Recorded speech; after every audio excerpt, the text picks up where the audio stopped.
Hello, and welcome back to Moral Story English. We're so glad you've joined us for another adventure.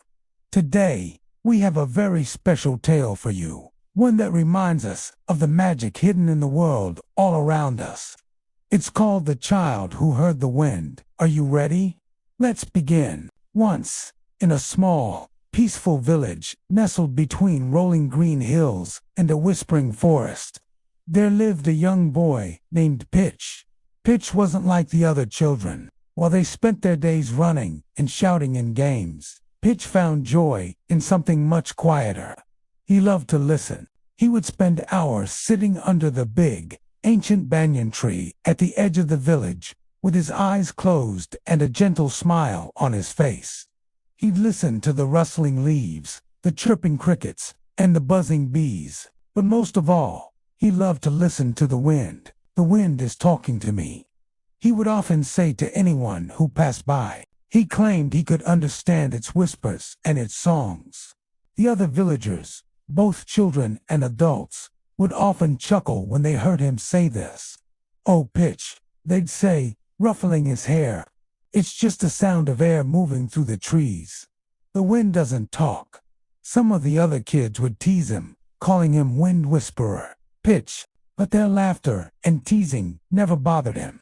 Pitch knew what he heard, and the friendship he felt with the wind was more real to him than their doubts. He knew the wind carried stories from faraway mountains and secrets from the deep ocean. It was his constant companion. One sunny afternoon, while the village was bustling with activity, Pitch was sitting in his favorite spot under the banyan tree. A gentle breeze was playing with his hair, but then the feeling began to change. The soft whispers grew into urgent, hurried murmurs. The wind started to push and pull at the branches more forcefully, and the leaves rustled with a sound that Pitch had never heard before. It was a sound of alarm. He closed his eyes and listened with all his might, his brow furrowed in concentration. The wind wasn't singing a happy song today, it was carrying a warning. It spoke of dark clouds gathering far away, of a powerful force building over the sea, and of a great storm making its way directly toward their village. Pitch's eyes snapped open. He jumped to his feet and ran as fast as his little legs could carry him into the center of the village.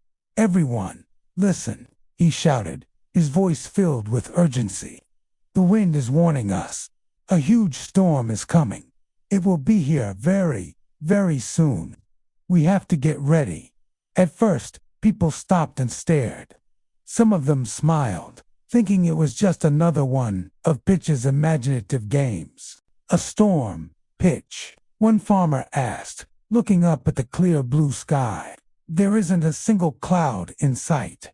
But this time, there was a seriousness in Pitch's eyes and a desperate plea in his voice that made them pause.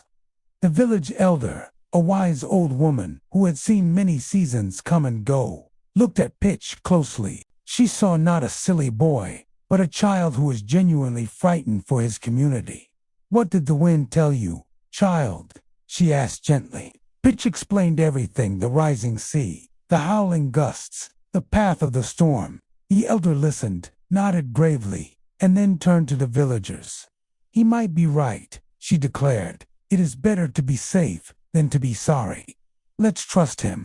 Spurred into action, the villagers worked together with incredible speed. They herded their cows and chickens into sturdy barns. They gathered loose tools, secured the thatched roofs of their homes with heavy stones, and moved their precious supplies of grain and food to higher, drier ground. They worked tirelessly, and just as the last of the preparations were made, the sky began to change. The brilliant blue was swallowed by an ominous gray. The wind, which had been warning Pitch, now began to howl with incredible force, bending the trees low. Then, the rain started, falling not in drops, but in sheets. The storm raged for hours, more powerful than any the villagers had ever seen. The wind shrieked and the rain lashed against their homes. But inside, everyone was safe and dry. Their animals were protected, and their food was secure. When the storm finally passed and the sun peeked through the clouds, the villagers came out of their homes. They saw fallen branches and flooded fields, but their homes were standing, and everyone was unharmed. They looked at each other, their hearts full of relief and gratitude. Then, all eyes turned to Pitch, who was standing quietly, looking at the rainbow that had appeared in the sky. One of the farmers walked over and placed a hand on his shoulder. "Pitch saved us," he announced to the whole village. "He heard the voice of nature and warned us." A cheer erupted from the crowd. They no longer saw a strange little boy. They saw a hero. They finally understood that Pitch had a special gift of connection to the world that they had overlooked. He didn't just hear the wind, he understood it. And so, the moral of our story is that wisdom can be found in the most unexpected places. It often comes from simply stopping, being quiet, and paying close attention to the world around us. Listening carefully, not just with our ears, but with our hearts, can reveal important truths and protect not only ourselves, but everyone we care about. That was our story for today. The Child Who Heard the Wind. We hope it inspired you to listen a little more closely to the world. Thank you so much for watching. If you enjoyed this tale, please don't forget to like, share, and subscribe to Moral Story English for more simple and meaningful stories. We'll see you next time. Goodbye.